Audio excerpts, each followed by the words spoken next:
Barchaning sevimli Nemo multfilmidagi qo'rqinchli baliqni birinchi marta suv yuzasida suratga olishdi. Ma'lumotlarga ko'ra, odatda bu yirtqich 200 dan 2000 metrgacha chuqurlikda yashaydi. Ammo noma'lum sabablarga ko'ra, u kunning o'rtasida Tenerife qirg'og'i yoniga suzib chiqqan. Saudiya Arabistonida sahroni qor qopladi.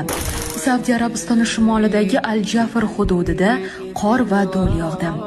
Ma'lum qilinishicha, yomg'ir va do'ldan keyin qor yog'gan.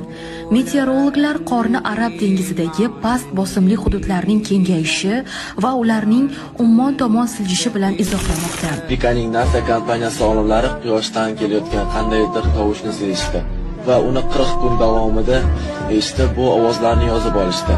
Bu ovozlarni uzoq tahlil qilib, uni tezlashtirib eshitib ko'rsa, bu ovozlar arab tilida javob berasizlar degan ma'noni anglatar ekan.